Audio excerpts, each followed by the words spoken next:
They don't give a about life. They pray for dead. The army tried to rescue them. Soldiers are the biggest heroes in all of this. But when you fight against lunatics, and in the moment they hear them in the tunnels, they just kill them. So we've just entered the old synagogue of Tel Aviv, but we're looking for the grave of Arik Einstein. Uf gozal, chatoch et hashamayim, tus la'an sheba lecha. That's the quote of the song right there. It's kind of a song that gives you motivation to fly to wherever you want. Being in the summer right now, there's way more of a feeling of good energy and happiness and all this stuff, but this is something that's sitting on the minds of everybody in this country 24/7 all the time. There's still over 100 hostages being held in captivity in Gaza. We failed as a country. In that one moment, you feel like a failure. You feel it in your heart. You feel it on your chest all the time. Is that like that was we couldn't do it. We couldn't rescue them.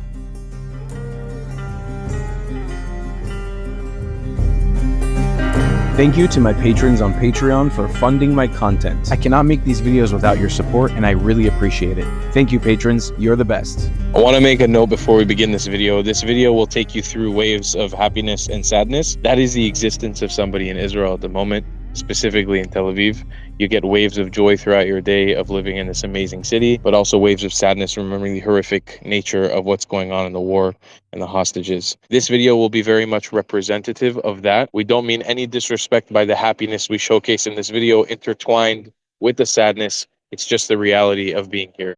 Ladies and gentlemen, welcome back to Tel Aviv. Shalom Aleichem. Welcome to Israel. I'm back with Sir, what are you doing? I'm searching for treasure, but I don't find inside. Okay, now put your finger in my mouth. Hi. Philip is back in Israel, ladies and gentlemen. We're gonna go show you Tel Aviv here at the end of summer. Let's go check it out. Okay, so last time Philip and I filmed a video like this, we took you guys to Kikar HaChatofim, also known as the Hostage Square. This is sort of like the little sister. It's become the little sister of the Hostage Square. Where are we, Philip? We are in the circle of Dizengoff, and like you see, everyone put here the pictures and a lot of dolls. Before it was actually on the benches in the street, full of blood. You saw it when it was.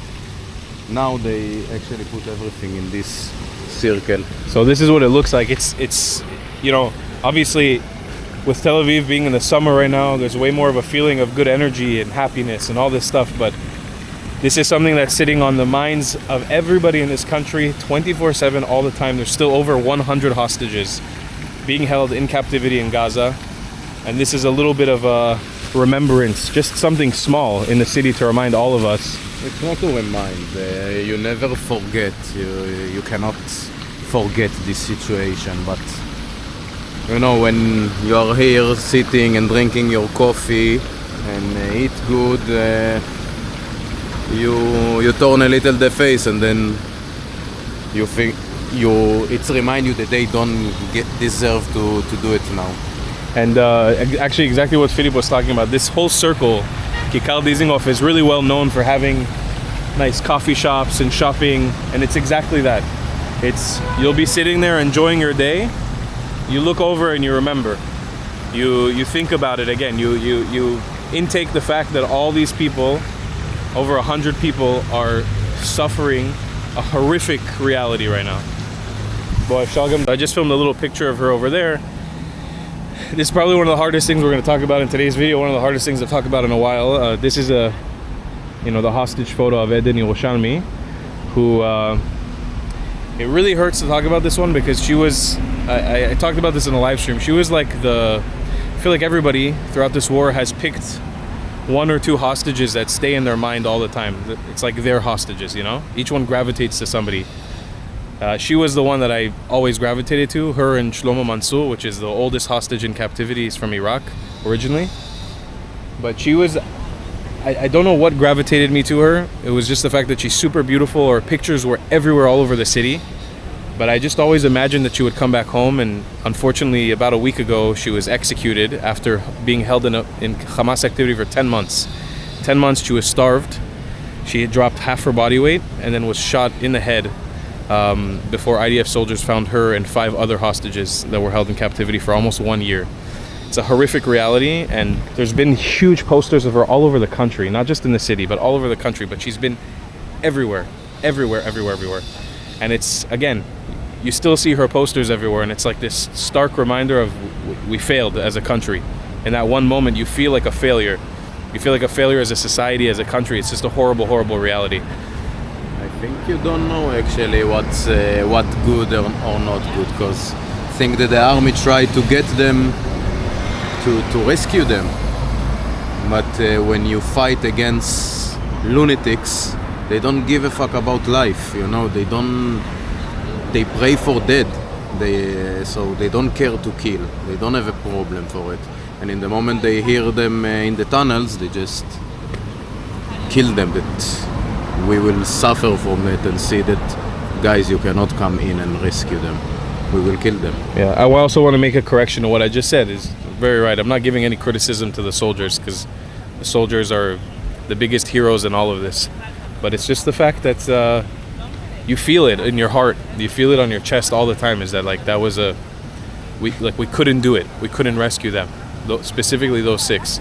And it's been a big change in the country's mood and understanding for about a week now, where everybody is really feeling it.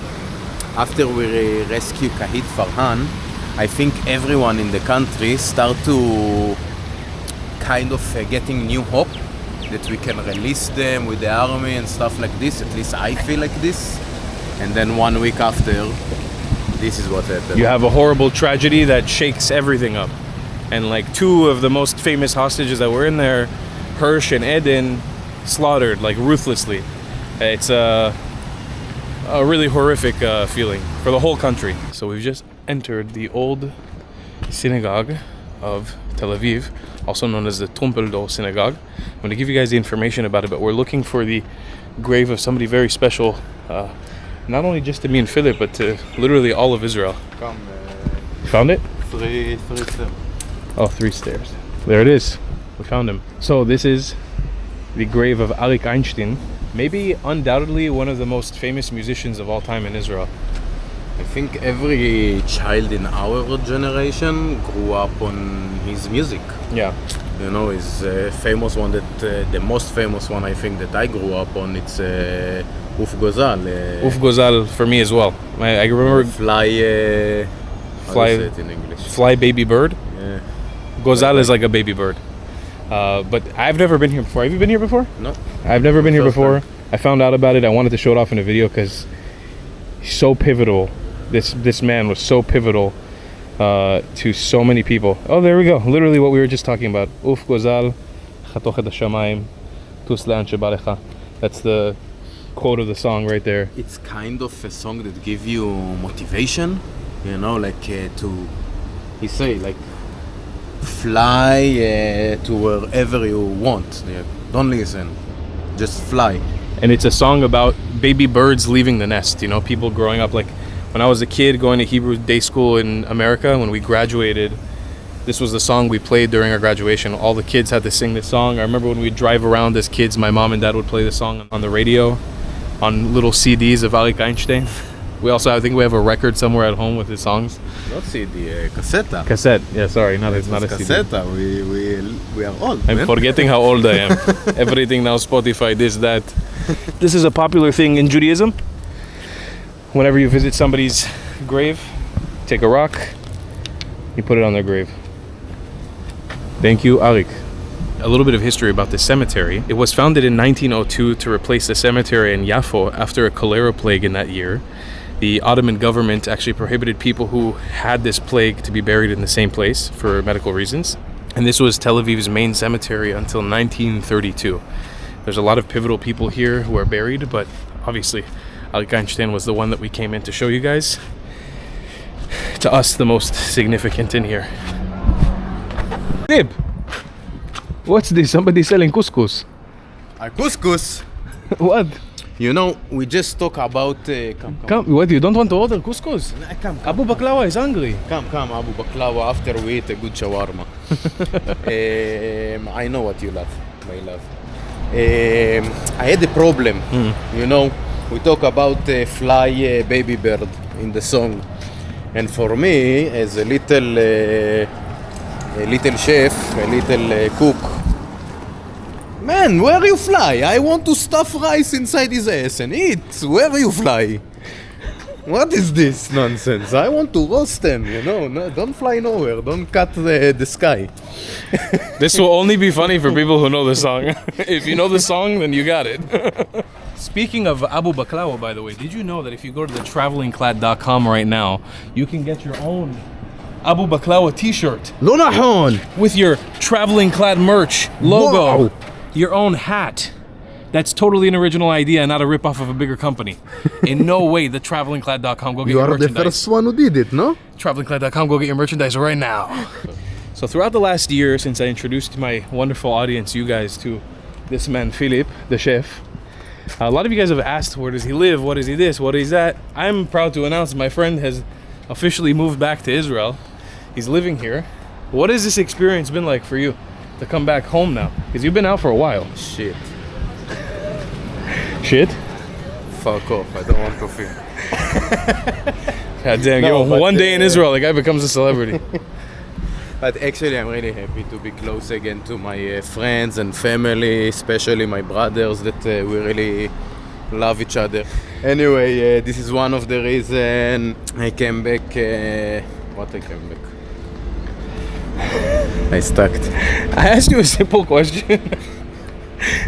Another reason. No, we're gonna keep it like this. That's your answer. Another reason. Come, it's, take apple from the tree. It's my. It's for you. I don't know how my entire life I never stepped foot in here. But And here you have a hummus, I remember, in this small zone, in the other side, if I remember. Oh yeah, the bottom of it is a hummus Yeah, place. it's a hummus place, True. a Jewish one. This place is good.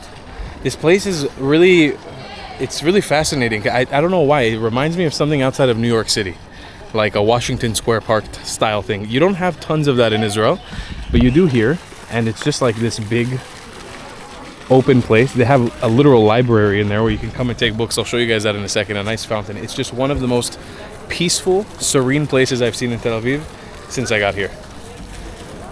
And Philip is now going to destroy it by making chaos. I really want to pee inside. I made the point and he proved it instantly. What book you find, Philip? I like that you were going to sit inside you're still going to sit inside the bookshelf. אתה Yes? צריך לצלם אותי ככה בתנוחה מאוד מוזרה. Yes, sir. What are you doing? אוקיי, סורי.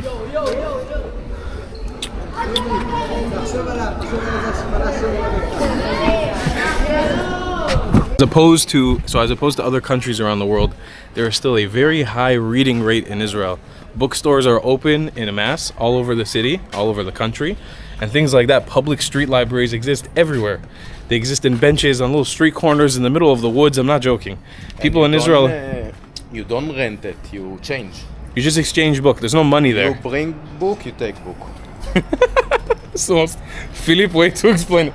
You bring book, you take book. And I take book only. You only take book. I'm only taking, but I never read them. I Philip just... take book, he leave shawarma inside. Yeah.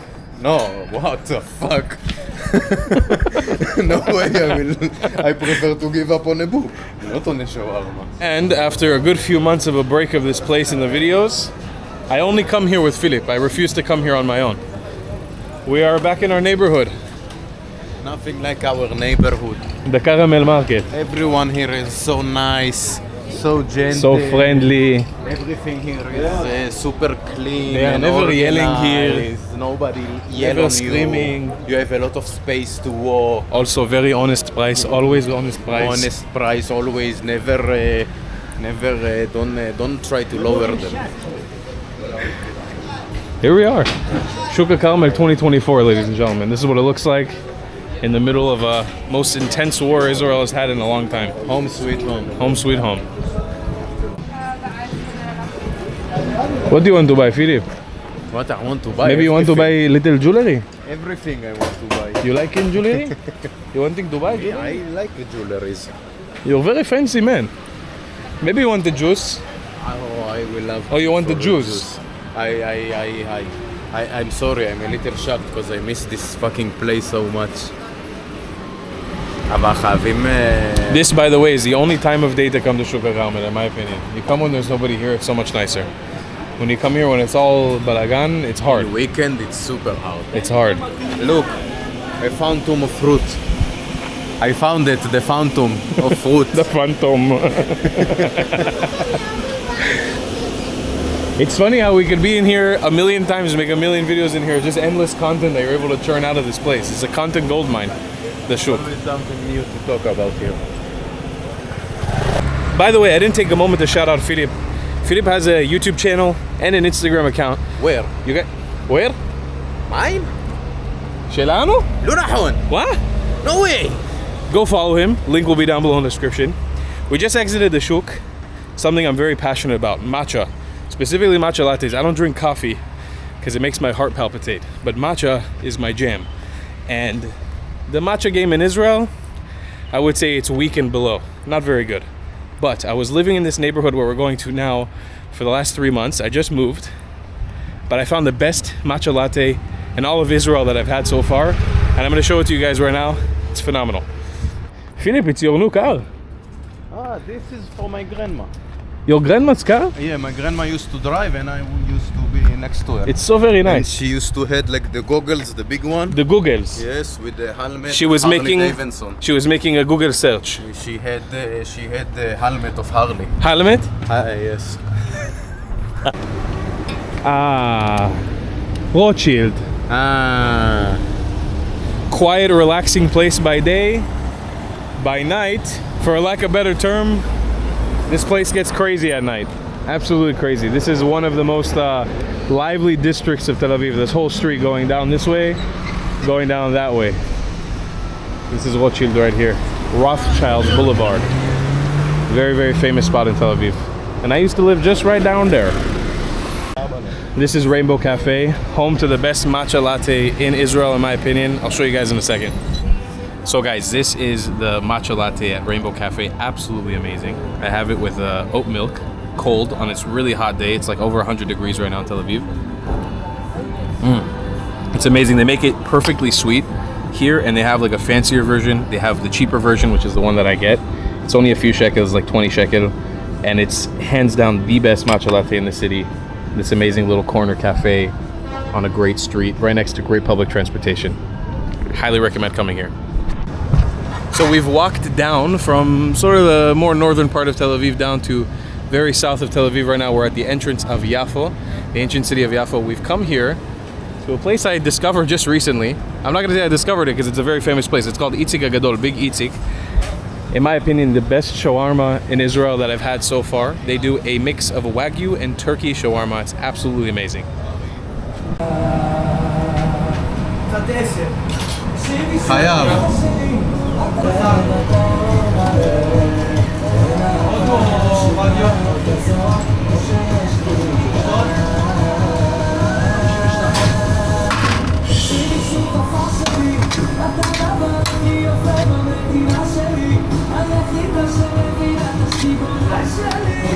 Ungodly amount of fat in there. Oh my god, it looks so good. What do you have here, sir? What is this? What is this? This is a shawarma. Wait.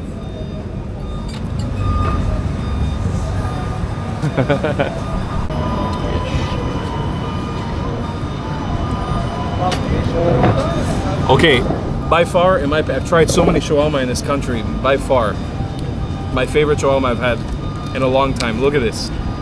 Look at this plate. Just dripping with fat. So they do a mix here, which is special that I haven't seen in many places in Israel. They do a mix of Wagyu beef and turkey, which is one of the highest fat shawarmas you can get. And classic Philip is while I'm eating. Shut up, man.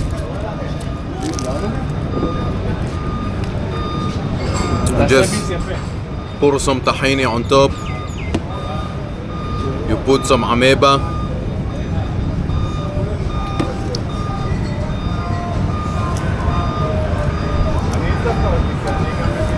Wow.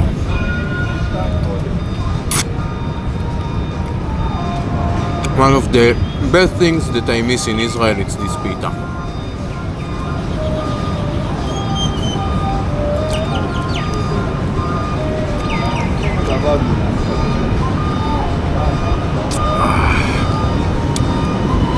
Why?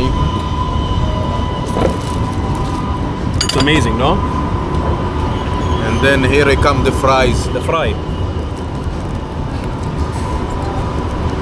I can't believe my whole life I only ate here last week for the first time. I never tried this before. Chaim, ya baba. L'chaim. Welcome back to There's a Israel, piece. Baba.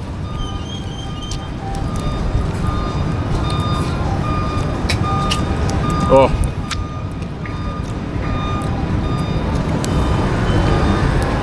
Oh my God. Oh, So good, huh? one of a kind. For me, it's the perfect balance between fat, protein.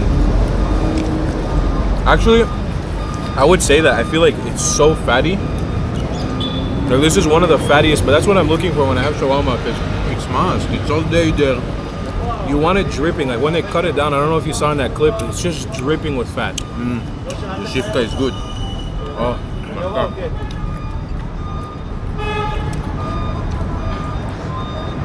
So good. And this is a must when you eat shawarma, no? You talk to me about Musk. What is Musk? Elon Musk? Elon Musk. What are we doing? I put ameba Ameba? and tahini. Wait.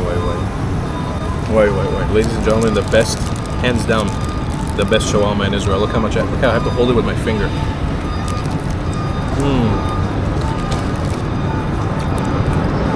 So much meat inside one packet of pita. Dedicated video coming on this very soon. This is Wagyu and turkey shawarma. Unbelievable.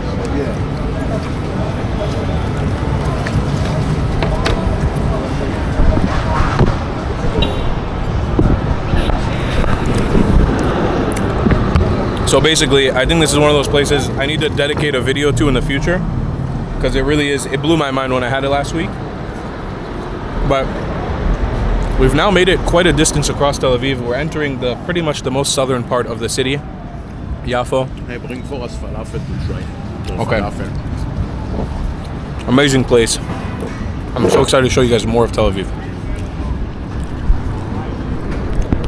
Okay, so Itzik Gadol, finish. Shawarma, finish. This is, by the way, their truck, their delivery truck. They have also a butcher, also the shawarma shop, and like a meat restaurant. The truck is the Itzik Katan. It's the little Itzik. It's the small Itzik, not the big Itzik. How was your shawarma, sir? Wow, fucking amazing. I'm so happy now. Yeah, My belly saying thank you. look at that. 3D Thank fish you eye. very much. Fish eye belly.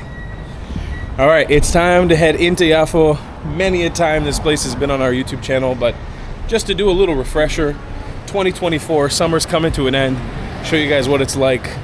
Take a little look.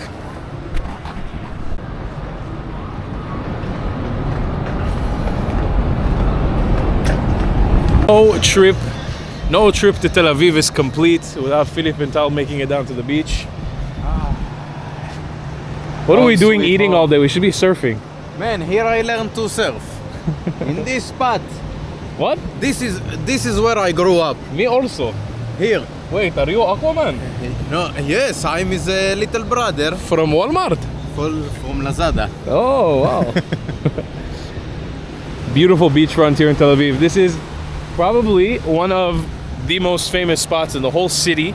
We're gonna viewpoint. Maybe the one up there is a little bit more famous. You can see old ancient Jaffa, the old city. This is like the original Tel Aviv before the sprawling city that is Tel Aviv came about today. And you know, I've been living in this city for nearly 6 months now. I was never a big fan of this city, to be honest. The longer I spend here, the more it's beginning to grow on me in a lot of ways. And yeah, it's just a pretty perfect, magical day today. There's waves too, and not a lot of people in the water, which is pretty cool. Well, that's Tel Aviv though. Always too much closed. wind. Beautiful city, baby. Philos, you come stand with me here 1 second. I want to... תרד לאנרגיות, זה לקראת סופה, סרטון. בוא. מרגיש דאון כזה באנרגיות. It's because you ate a shawarma, hey. Philip, 6 months ago, we stood here on this beach and we talked about what it's like to be here during the war. Now you're back 6 months later. What is it like? Who are you? Who the fuck are you? What are you? Who are you? No, actually it's a really excited time for me because I moved back here after almost 5 years in the Philippines and going for a new journey, of course, with a lot of food. I feel amazing. You know, even with the situation and stuff, nothing like to be in home. It's true. Nothing. It's true, and I would No. say, I would add on top of this is the only country in the world where you have a situation like this where there's a war, a big war. It's not a small war, it's a big war, and people are moving back to Israel. Like people are, like you could be living on a fun tropical island right now. You came back to live here, even though there's a war. There's a lot of people who like to push this message that Israelis are leaving, they're going back to Europe, they're going this, that. People are running back here in like the biggest numbers almost ever. What did you want to say? You don't have.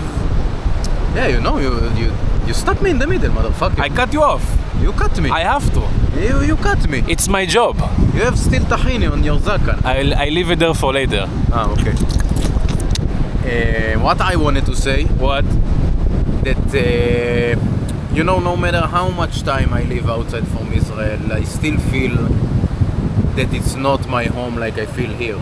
Yeah. Even with the situation, even if it's expensive here and people are more aggressive and you run always, you're not stopping here. Still nothing like home. Nothing like home. It's the only place where you can scratch your balls on the beach in front of everybody and nobody cares. Fuck everyone. Welcome to Tel Aviv. בוא נצלם שנייה. We're here from Yafo, Tel Aviv, reunited with my brother. You will see him in more videos coming up. I'll see you guys in the next one. I love you long time. Goodbye, Klats. TravelingClat.com for merch. If you believe in my content and want to support me, just know your help is needed. There's a bunch of great ways to monetarily support the channel. Some of the best ways to support me happen to be PayPal, buy me a coffee, or joining our Patreon community. Links to them can be found in the pinned comments or the description of every one of my videos. Joining my Patreon community gives you access to exclusive content and the chance to talk to me on our Discord server. I also go live almost every day here on YouTube. And after my live streams, me and my patrons from Patreon head over to our Discord server to an exclusive after party hangout. Your support is the only way that I can keep creating the content that you love watching for me. Thank you.